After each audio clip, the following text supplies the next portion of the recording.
Hey everyone, this is Darth Angel 13, aka Angelo, and continuing my Let's Play of Doom Eternal.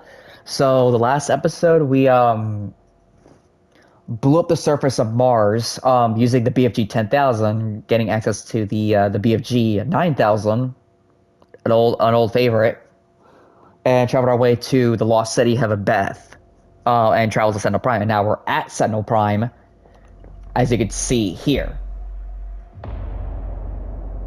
Yeah, really serious place, and we're going to go in here in the Coliseum to fight the Hell Priest's guardian. Who that guardian is, I will let that be a reveal. Sentinel Prime. Let's give you a good look at that. The ancient arena is a holy place for the people of Argentinor, constructed in the earliest days of their history. This Colosseum served as a proving ground for trial by combat. Historical records indicate that the Argenta did not jail their own kind. Rather, prisoners and criminals were granted the right to earn their chance at regaining honor through victory in the arena. Those who succeed were given a place to fight in the front lines of the Sentinel army, to die in service to Argentinor. The traditional use of the arena has subsided since the assimilation with the Dark Realm. The corrupted priests now allow more violent exchanges, with armed captives pitted against demons for sport. The priests of the Order Deag, and to continue to hold undisputed power on Argentinor. Spilling the blood of the Argent ascended class will result in the transgressor's banishment. Asylum amongst the Argenta will be denied to any who do not adhere to the rules of the engagement. Yeah, so they're basically using the Colosseum as a way to entertain themselves, really, which is kind of evil, but oh well, that's pretty much the whole point.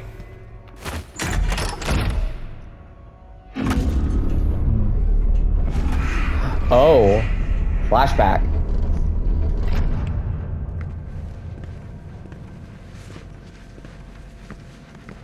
There's Nelix and Ronak there. We found him in the valley, just outside the castle walls. He was badly wounded and wearing this. Oh. Oh.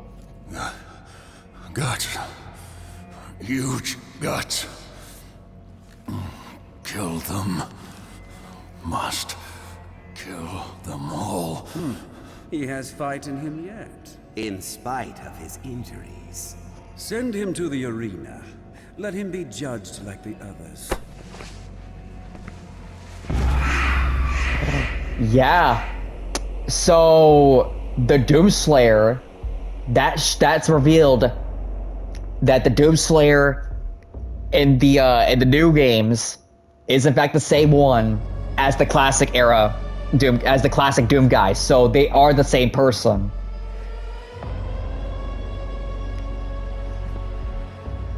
So that flashback took place sometime after Doom 64, which is canon. Anyways, history of the Sentinels. Yeah, see? He's wearing the classic armor from the first game. You know, he's supposed to be wearing the one from 64, but oh well. Translation from the Lagra Soltagenta Book of Kings. At the time of King Novik, as the Argenta secured peace and safety through dimensions across time and space, an outlander came to us. He was not of our world, and spoke an ugly tongue. How he first took step upon our land was unknown. Sentinel scouts had found the outlander bloodied, clawed, and near death, mumbling of impeding doom, and the forces of darkness. The scent of blood followed him, and the gore that stained his armor seemed not entirely his own. By Argenta law, the stranger would be judged in the Colosseum, where he would be given the chance for all who stray from the path to fight for his freedom. We knew not of the stranger. His mind seemed crippled with rage. He dressed in attire not suited for our lands and carried munition of arcane origin. We watched as his will overcome his injuries, and in the blood arena he proved his worth. The Outlander's technique was crude and brutal, but the determination in his charge echoed that of any true-born sentinel. His war cry echoed through the Colosseum as it did the sound of his fury, and the guards cheered his banner, "Rip and tear." They shouted as the beast pushed beyond mortal wounds and certain death. He would be gifted no rank, no title. The survivors of the arena were provided only one reward, the right to earn an honorable death. while spreading the blessings of the Makers to those in need. The Outlander's determination was witnessed, his ravings documented, and through the word of the Order Deag, the Con Maker had brought before her. She set her minions to learning his tongue, for with his ugly words he spoke of lands unseen, creatures born of fire and a dark place unknown to the Queen and her caste. Yet another opportunity to expand the gift of the Makers to those in need. Yeah. That's the same guy from the original games. That confirms that. Doomslayer is the Doom guy. A great powerful one. A sign of truce. Sign of truce. How about I don't take your truce? Ooh, lots of lore here. Ooh. On the eve of the Black Star, the Dark Ones came from a world beneath our own. Not through ship nor imperial vessel, but through the fabric of dimensions. Out of swirling fiery gates came horned beasts from a timeless realm. First one, then many. Crashing waves of evil swelled from the obsidian forests of the Argentian overlands. The Alorum clans from the eastern mountains fell first to the black hordes of devils, and the city of Telorum was slung under the weight of their charge. We sentinels rose to meet the beasts with spear in hand, the might of the Holy Fleet striking back at the demons. But the dark gates from whence they came gave birth to even greater hordes. A line of blood was drawn with the fallen of both sides, and the unholy wars began as the time of darkness came upon us. Yep. So demons have invaded the realms once more.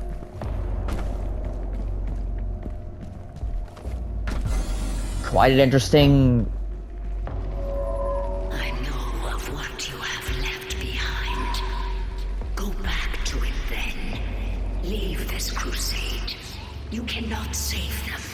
They have asked me for this, and so I give it to them. If you let the priest live, then I will return to you what the demons took from you so long ago. You need only turn back, and it will be yours again. All the pain you carry will be gone. I feel like that's a lie. But what she's talking about was the Doom guy's family and his pet rabbit Daisy. They were killed after Doom 1. Which is why he's so vengeful.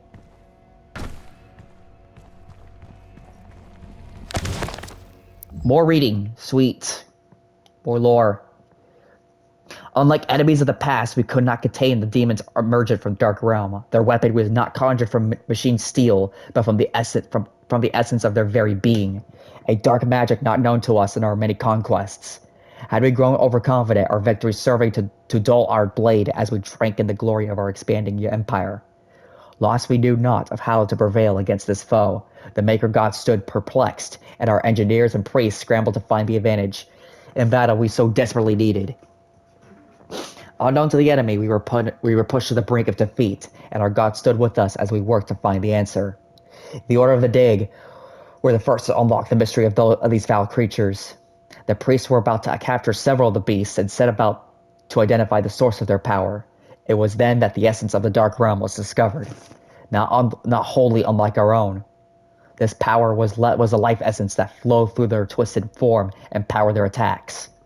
It could be harnessed to power our own weapons, giving the Argenta the chance to combat the demons on even footing. The priests believed that with greater knowledge of the essence, we could discover its source and cut it off from the demons to strangle their armies from within, allowing us to regain the advantage we required for victory on the battlefield.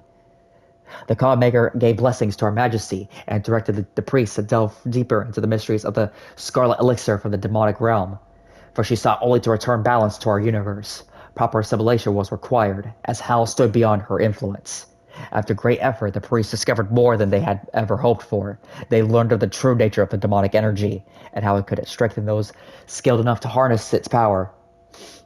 The energy coursing through the malformed bodies of our relentless enemy could be used to end life or to enhance it. the power to heal, to mend, immortality, knowledge, and enlightened faculties beyond our understanding.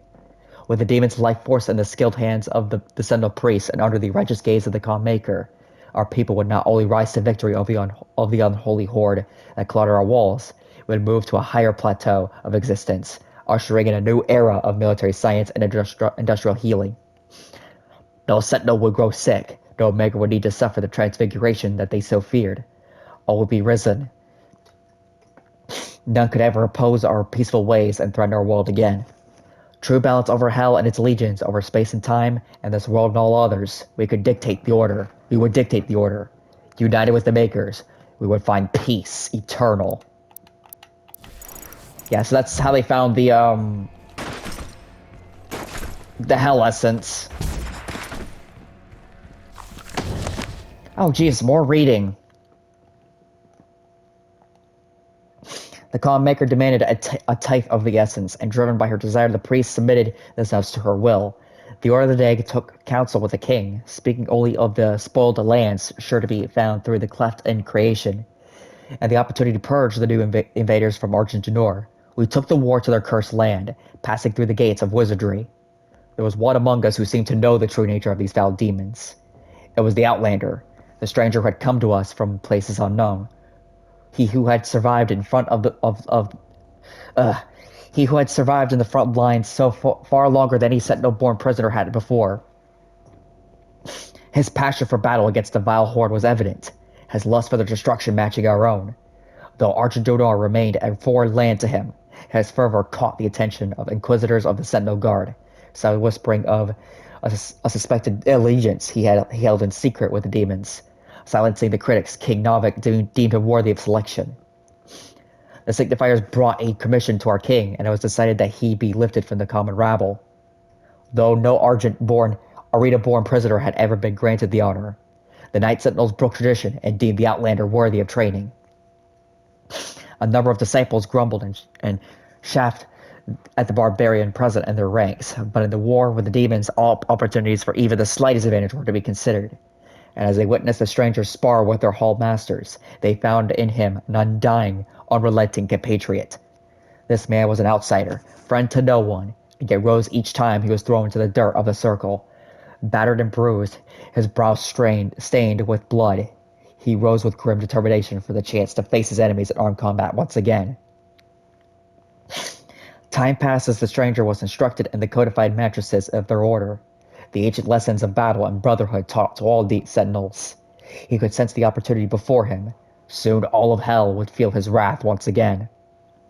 Satisfied that he would not be a detriment to their prowess, the Night Sentinels granted him his wish as they ventured through the hell gates with the stranger in tow. They knew no rest, fighting in the unnatural elements and treading under the blood moon of night. The stranger suffered exhaustion, wounds, and sickness, but asked for no aid and was offered none.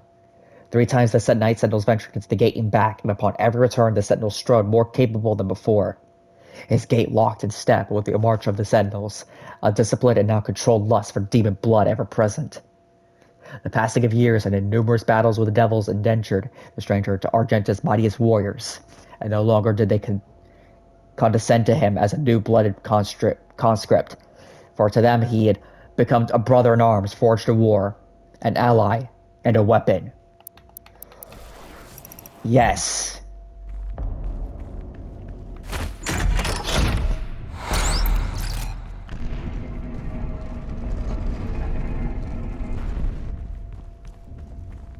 So that opens... Oh! Opens that, okay.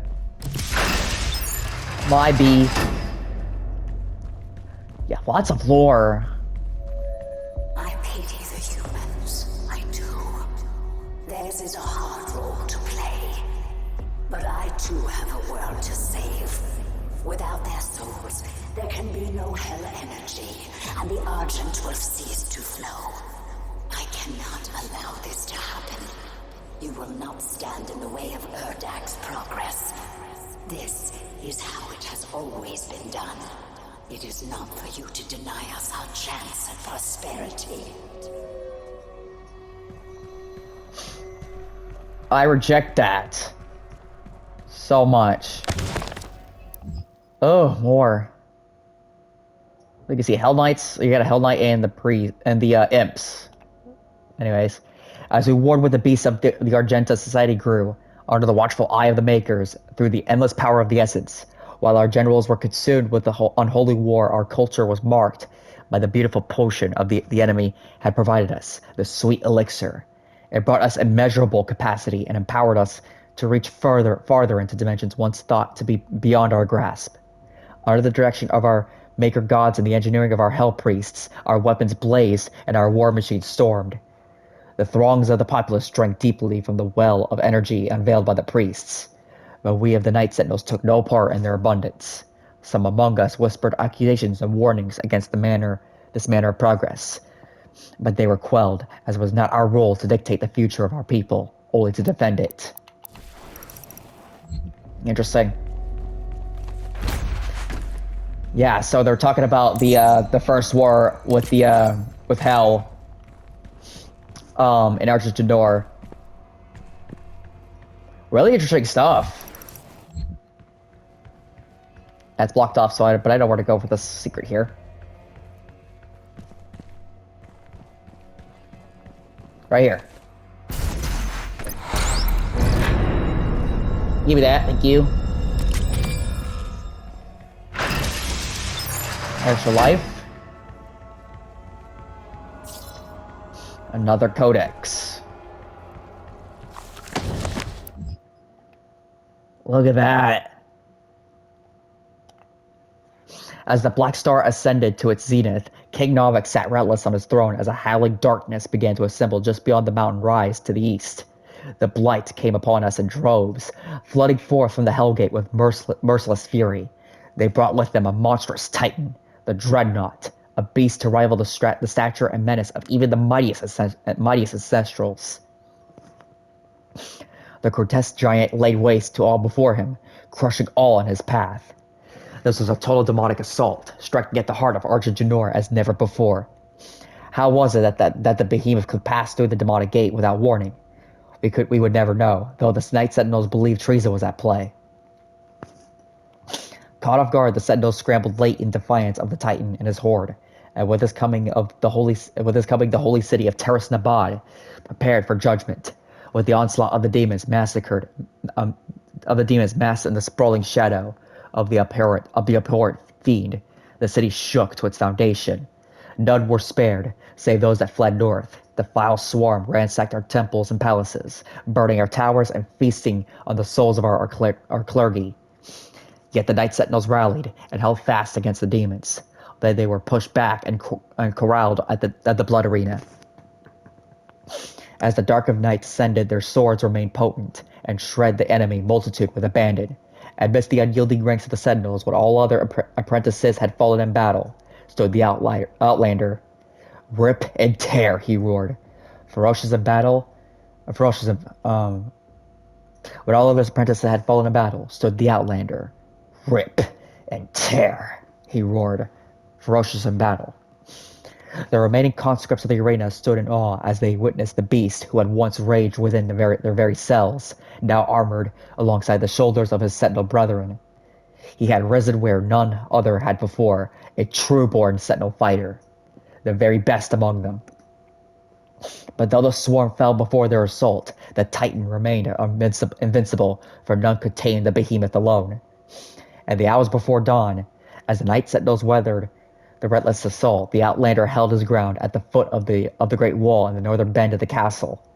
Seeing his unending vigor, Samor, Chancellor to the Mother God, hurried the Outlander away under veiled secrecy, and for a reason unknown, submitted him to a rite untold. This was heresy, for Samor received no consent from the Khan Maker, nor did he receive her counsel. In the Chapel of Purity, the Outlander submitted himself to the divinity machine. There, Samor Maker, the Seraphim, known to us only as the aid to the Mother God, blessed the Outlander with fierce speed and power to match his will. It was the method by which this transfusion took place that was most uncertain to us, for we were the knowledge that the Maker device bestowed onto the Argenta so many generations ago. It was to be used by the priests, only to find the impurity among us. How could it be that the device that was meant to cull the Sentinel breed of its contaminants could then be used to purify the Outlander's body and give rise to the one who would lead us into battle henceforth? What rose from the holy coffin on that fateful day was not the impure abomination the Covenant warned us of.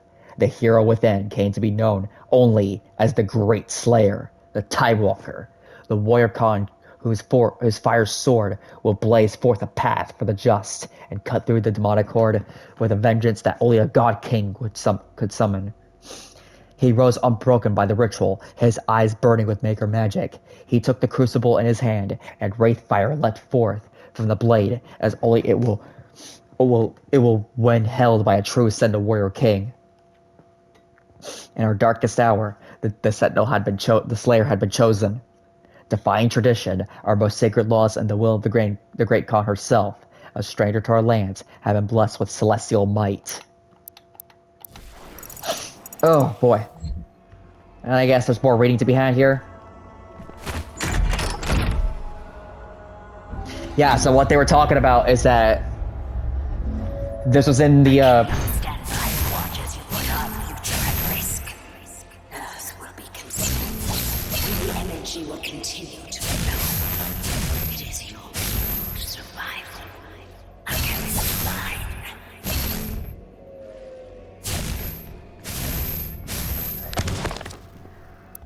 Deag Grav. Yeah, this is the last Sentinel priest. Deag Grav remains the most powerful of the Hell Priests amongst the people of Argent Janor, frequently visiting his ancient homeworld to lord over the populace.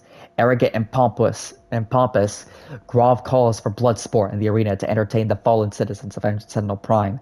Since the demonic invasion of Earth began, he has operated on the planet's surface along with his fellow Hell Priests to direct Hell's forces. But after the deaths of Deag Nilix and Deag Ranok, he has fled to the safety of the arena.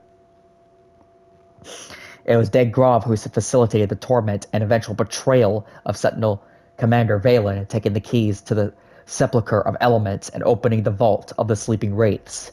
The ancient creatures were abducted, transported to Hell, and tortured to siphon away their power. He used the heart of Valen's son to animate the icon of Sin, a titan still spoken of in legend throughout Argent Janor. Yep, so Deag Grav was the one that tormented Commander Valen, aka the Betrayer, which was spoken of in the 2016 game. Also in the 2016 game, it was said that the Seraphim bestowed upon the Doomslayer great power, and that was that, the divinity machine.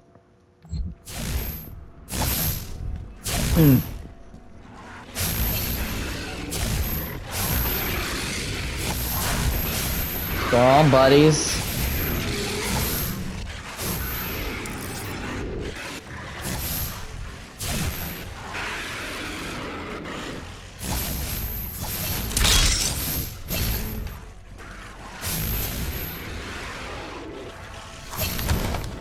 Ooh, the Gladiator.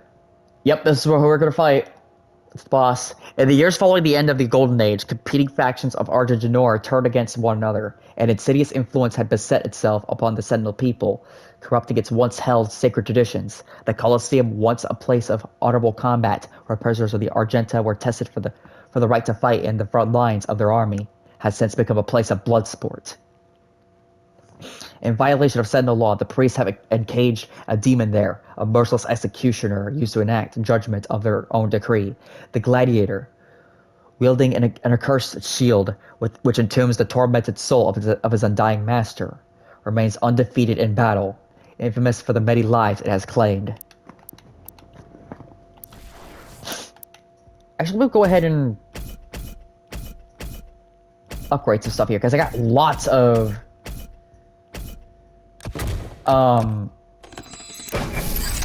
Praetor tokens here.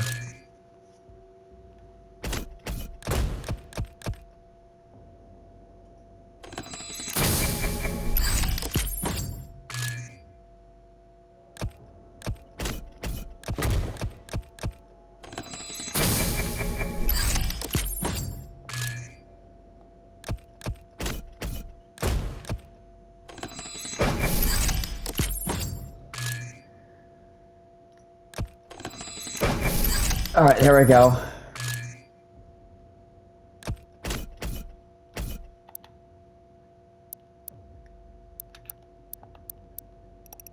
Upgrade my weapons. Haley's 30 damage at a single micro missile volley 15 times. Oof.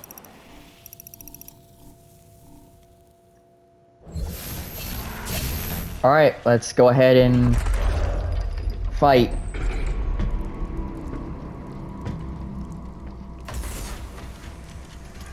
There's King Novik, the Claw Maker.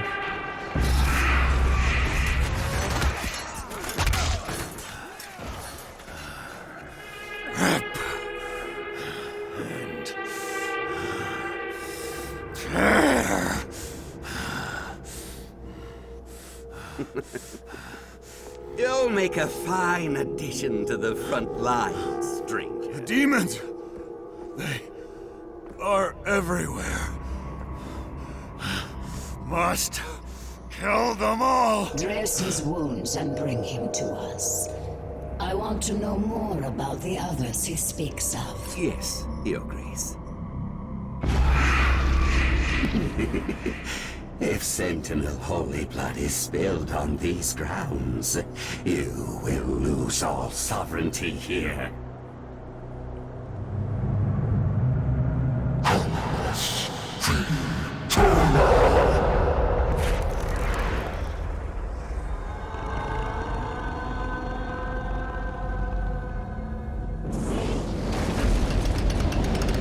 Oh yeah.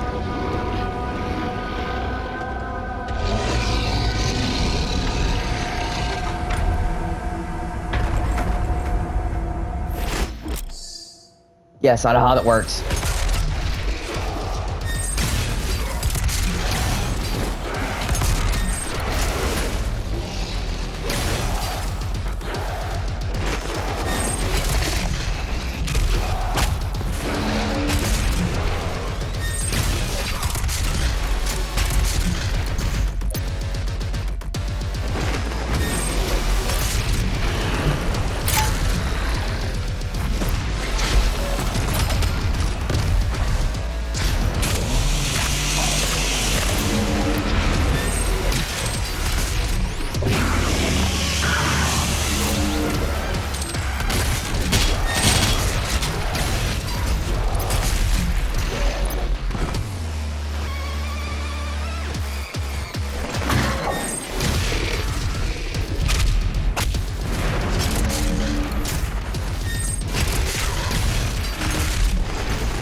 Oh, thanks for that.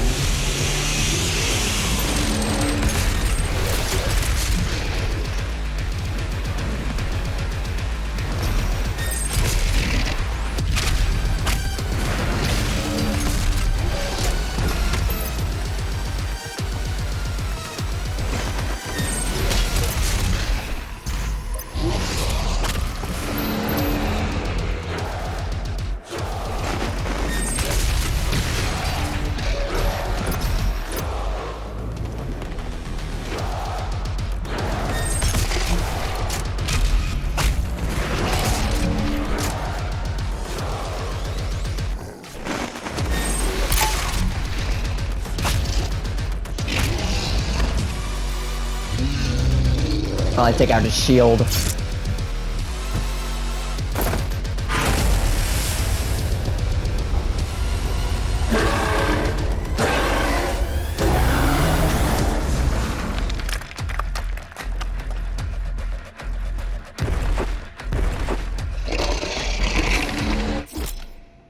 Yeah, basically the same deal, except that he is different.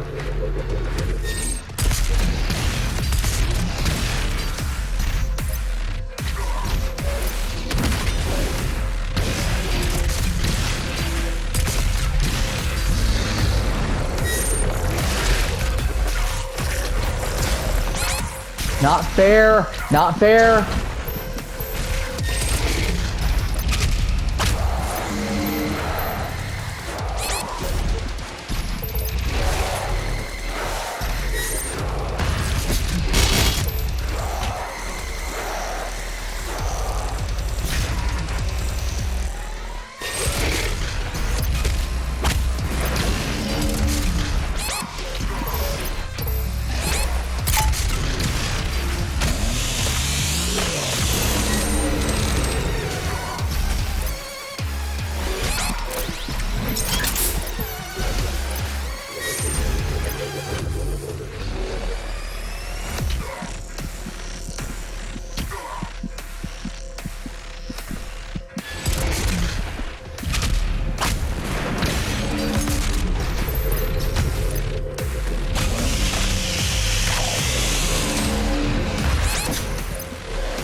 He didn't even hit me. What the heck?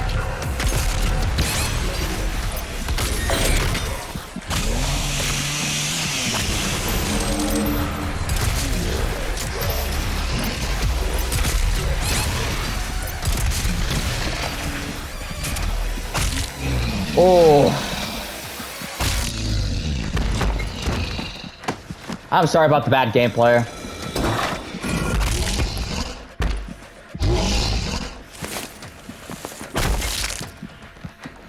Yeah, he's done.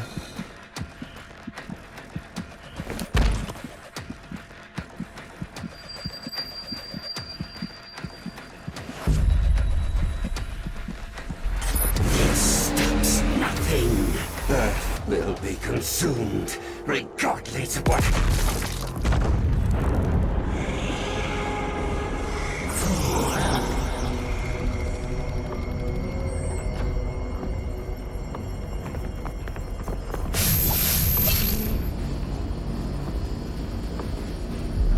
The portal is ready. We should leave immediately.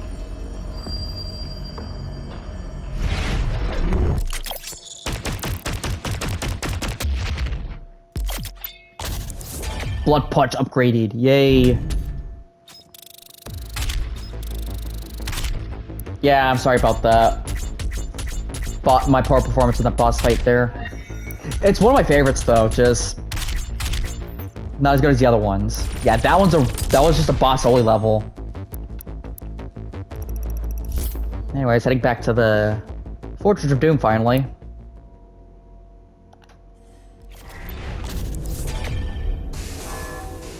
The Khan Maker has overloaded your systems. Vega has no control over... If you had let the culling continue, the human race you fight to protect would have survived. Now I will resurrect the icon of sin. Oh. You will devour Earth and leave your home world in ruins. Life on your planet shall never return. And this will be yet another world you brought to extinction. This stronghold will now serve as your prison. With no power, you can do no more harm to our mission, and we may continue the work that must be done.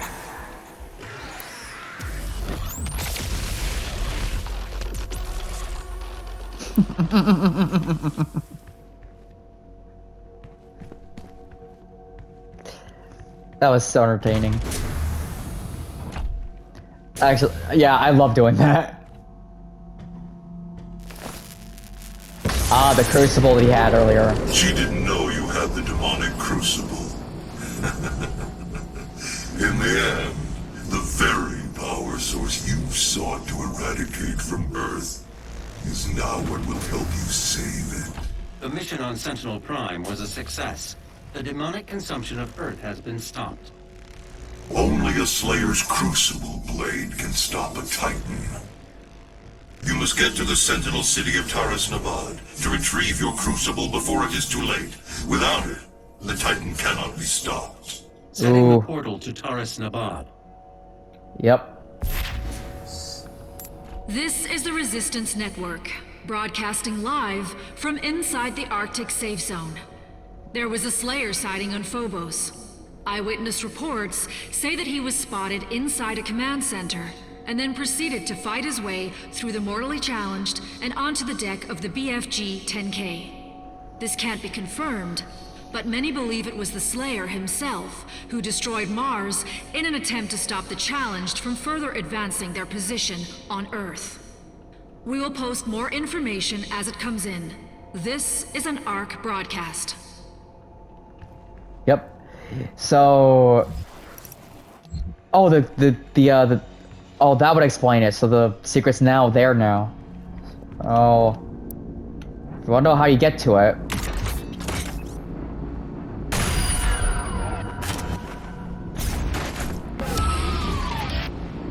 Fully upgraded suit, nice. Oh, you heard that? That was the classic sound effects. Cool.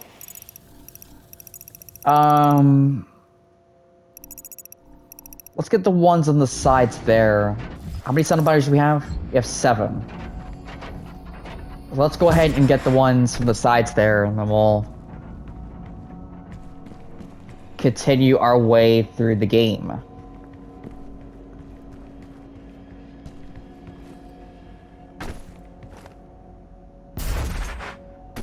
Just to get there faster. Yeah.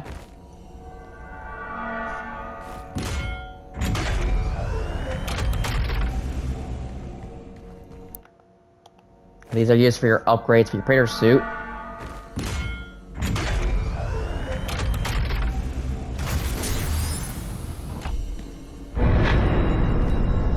Thank you, good sir. Where's your friend? Oh yeah, there's the Doom 64 theme that's over there that I collected earlier.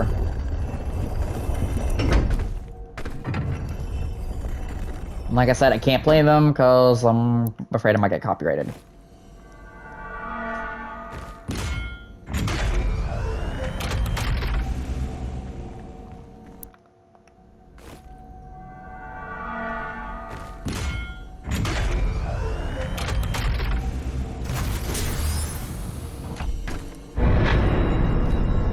Thank you, good sir. So I got 2 more Praetor suit tokens. And yeah. So basically the Doomslayer here is in fact, oh, we could get another one. I'll actually show you how you get the Doom, the classic Doom outfit, because now we actually seen the flashback of it, so it'd be fitting if I actually unlock it. So, if you wonder where it is, it's right back here. Yeah, there it is.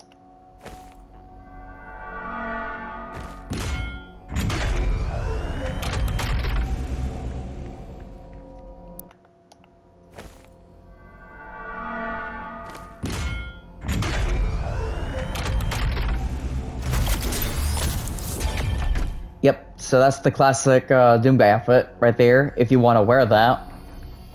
Like you would with the 2016 outfit. There's one more, and that's the one where he was actually during his time as the Night Sentinel.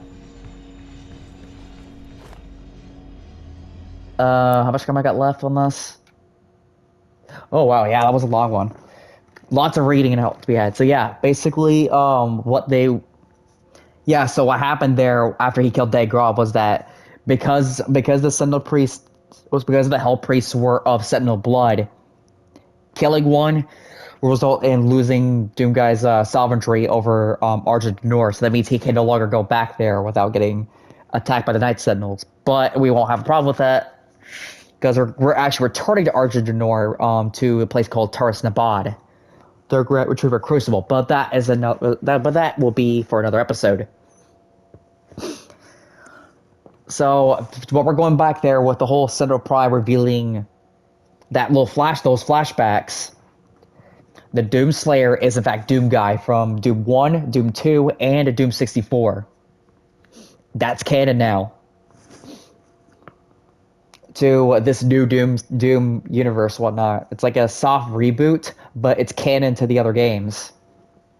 Also, the Doom Guy speaks. Actually, yes, he has since like there was a comic. There was like a Doom comic where he actually did speak, and he pretty much said the same thing, like rip and tear, must kill them all that stuff. Just being crazy. So this wasn't the first time he actually spoke, but in the games themselves, yes, Sentinel Prime, the flashback to Sentinel Prime was the first time we ever hear him speak. Which is pretty cool. But yeah, that's Sentinel Prime for you, and the Gladiator fight, though I did poorly that fight, but don't worry. We still got 2 more boss fights to go. But yeah, and the comic maker awakening the Icon of Sin is not a good thing at all. Not a good thing at all. But yeah, it's as it said, the consumption of Earth has been reduced, has actually stopped, but the comic maker intends to actually continue it using the Icon of Sin. Like I said, not a good thing. That's not good for anybody. And if you remember, the Icon of Sin was actually the final boss of Doom 2. Pretty unique one, I might add, and one of my favorites. But yeah, that's all I got for now. Again, sorry if I wasn't saying too much, because, I don't really got much else to say, other than those things, but I hope you all enjoy, and I will see y'all in the next one. Peace out, you lovely people.